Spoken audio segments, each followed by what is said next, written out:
राहुल गांधी यांच्या भारत जोडो न्याय यात्रेमध्ये बिहारचे मुख्यमंत्री नितीश कुमार सहभागी होणार नाहीत। 30 जानेवारी रोजी अगोदरच ठरलेल्या कार्यक्रमामुळे नितीश कुमार रॅलीमध्ये गैरहजर राहणार।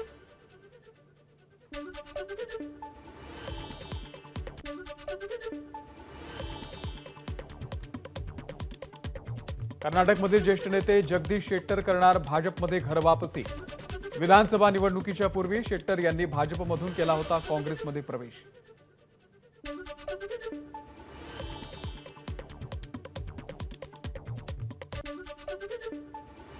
सिंधुदुर्गमध्ये भाजपचे 4 ते 11 फेब्रुवारीच्या दरम्यान गाव चलो अभियान। नारायण राणे, रवींद्र चव्हाण यांच्यासह राज्यस्तरीय नेते सहभागी होणार।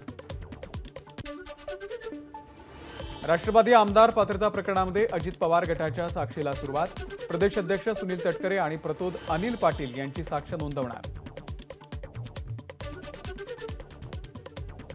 जागा वाटपासंदर्भामध्ये मुंबईमध्ये महाविकास आघाडीच्या बैठकीला सुरुवात।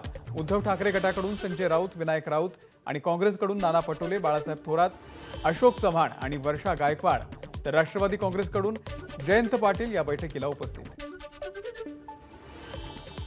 महाविकास आघाडीच्या कोणत्याही बैठकीचं कोणतंही निमंत्रण नसल्याची राजू शेट्टींची माहिती। तर राष्ट्रवादी काँग्रेस शरद पवार गटाकडून हातकणंगलेची जागा राजू शेट्टी यांच्यासाठी सोडण्याची शक्यता। आम्ही दावा करणार नाही, मेरिटच्या आधारावरती जागा मागणार। ही जागेची लढाई नाही तर भाजप मुक्त भारत करण्याची लढाई, काँग्रेसचे नेते नाना पटोलेंचं वक्तव्य। सरकारचं शिष्टमंडळ मनोज जरांगेंच्या भेटीला। छत्रपती संभाजीनगरचे विभागीय आयुक्त जरांगे यांच्या भेटीला, तर सरकारकडून जरांगेंच्या मनधरणीचे प्रयत्न। आधी समाजाशी चर्चा करणार, नंतर शिष्टमंडळाशी चर्चा करणार, मनोज जरांगेंची एबीपी माझाला एक्सक्लुझिव्ह प्रतिक्रिया। न्यायालयामध्ये जाण्याचा आम्हालाही अधिकार आहे। आमचे वकील आमची बाजू मांडतील। कोणत्याही नियमाचं उल्लंघन केलेले नाही। आमचा न्याय व्यवस्थेवरती विश्वास आहे। मोर्चा विरोधातील याचिकेवर जरांगेंची प्रतिक्रिया। मोर्चामध्ये जवळपास 70 ते 80 लाख लोक आहेत। 26 तारखेला आम्ही मुंबईला पोहोचणार। जोपर्यंत आमच्या मागण्या मान्य होत नाहीत तोपर्यंत आम्ही मागे हटणार नाही, जरांगेंची प्रतिक्रिया। मराठा मोर्चासाठी पनवेल, रायगड या जिल्ह्यामधून 10 लाख भाकरी चपाती येणार। पनवेलमधील करंजाडे येथे जेवणाची जय्यत तयारी। मराठा बांधवांकडून भाजीपाला निवडणं, कांदा, लसूण सोलण्याचं काम सुरू। मनोज जरांगेंच्या मोर्चाचा नवी मुंबईमध्ये येणारा मार्ग बदलला। जुन्या मुंबई पुणे एक्सप्रेसवेवरून मोर्चा पनवेलमध्ये दाखल होणार।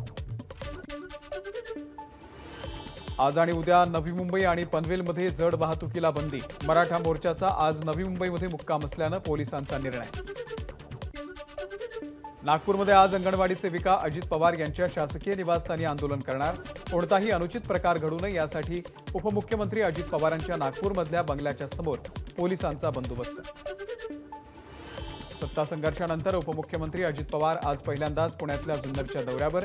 आजपर्यंत तटस्थ राहिलेले आमदार अतुल बेनके यांनी हा दौरा आखल्यानं बेनके आता अजित पवार गटामध्ये सामील झालेले आहेत का, असाही प्रश्न विचारला जातोय। अजित पवार जुन्नरमध्ये हेलिकॉप्टरनं दाखल, सोबत दिलीप वळसे पाटीलही। अजित पवार यांनी कृषी विज्ञान केंद्रामध्ये शेतीविषयक नव्या तंत्रज्ञानाची घेतली माहिती। नाशिक जिल्ह्यामध्ये सर्वत्र कांदा दरामध्ये घसरण। लासलगाव बाजार समितीमध्ये कांद्याला सरासरी 900 रुपये भाव, प्रति क्विंटल 1000 रुपयेही भाव मिळत नसल्यानं शेतकरी हवालदिल। कोथिंबीरीला भाव नसल्यानं आक्रमक शेतकऱ्यांनी कोथिंबीर फेकली रस्त्यावर। सोलापूरच्या कृषी उत्पन्न बाजार समितीतला प्रकार। अनधिकृतपणे वेगवान नौकांनी बेसुमार केली जाणारी मासेमारी आणि वातावरणामध्ये होणाऱ्या बदलामुळे कोकणातील मासेमारीवरती परिणाम। कोकणामध्ये माशांचं प्रमाण अत्यल्प। आंध्र प्रदेशमधील तिरुपती मंदिरामध्ये एप्रिलपासून दर्शनासाठी मिळणार स्पेशल एंट्री तिकीट। भाविकांना झटपट दर्शन करता यावं यासाठी तिरुमला तिरुपती देवस्थानचा निर्णय। भाविकांना मंदिराच्या अधिकृत वेबसाईटवरून ऑनलाईन तिकीट बुक करता। विख्यात बॉक्सर मेरी कोमकडून ऑलिम्पिकमधून निवृत्तीची घोषणा। वयोमर्यादेमुळे ऑलिम्पिक स्पर्धेमध्ये भाग घेऊ शकत नसल्याचं वक्तव्य। निवृत्तीच्या वक्तव्याचा चुकीचा अर्थ काढल्याचं मेरी कोमनं केलं स्पष्टीकरण। एबीपी माझा, उघडा डोळे बघा नीट।